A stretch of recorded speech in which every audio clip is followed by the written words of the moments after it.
Sadhgurunath Maharaj Ki Jai, and welcome to Jagadambe Reads the Holy Books of India. Mahabharata484. As you may remember, Yudhishthira challenged Radeya. I want to see this valor of yours, depending on which my cousin has begun the war. Come, fight with me and show me how powerful you are. I'll save Arjuna from the bother of having to kill you. Radeya smiled and said, so be it. He looked at Yudhishthira for a long time. He roused himself from the reverie and said, Yudhishthira, you are a great man. You are a great fighter, too. I am happy to greet you, as one hero does another. I am happy to have been given a chance to meet you and spend some time with you. You may not believe it, but I am pleased to be with you for a while. He smiled his sweetest smile and began to fight with Yudhishthira. It was a great duel. Radeya was hurt in the beginning by the arrows of his brother. He sat down on the terrace of his chariot, unable to bear the pain. He fainted away. He roused himself and continued to fight. Satyaki and the others came to help Yudhishthira, but Radeya was unmoved. He routed all of them and was left fighting with Yudhishthira. Again, there was a repetition of the technique of Radeya. Yudhishthira's bow was broken.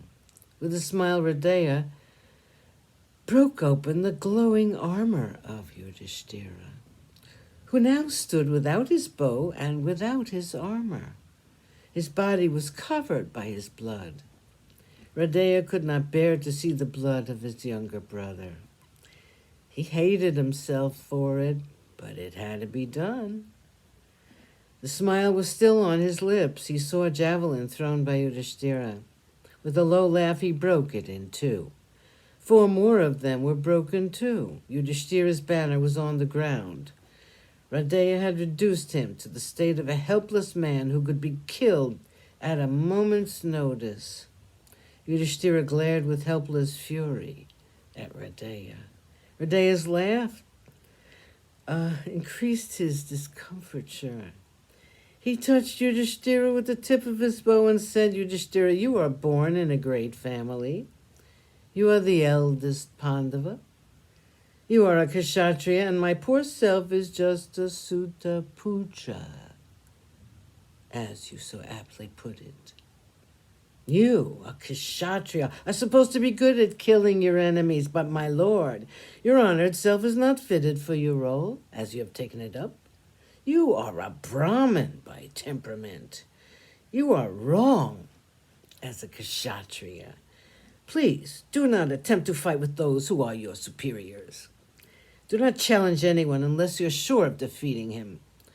Go back to your home, my dear Yudhishthira, or go where your brother Arjuna is fighting. You can never kill Radeya in single combat. Radeya turned away from Yudhishthira and left his presence. As if to punish himself, he began to attack the army with renewed vigor. Bhima and the others tried to defend the army from the fury of Radeya, but they couldn't. Radeya went to another part of the field. Bhima followed him there. He was wild with anger against Radeya. He had hurled such insults at Yudhishthira. Looking at Bhima, who was advancing, Shalya said, Radeya, look at Bhima. He's angry with you. His face has never been so angry before. I've seen him after the death of Abhimanyu and that of his son Gatotkacha. Even then he was not as angry as he is now. Today he looks like the god of death. I wonder why.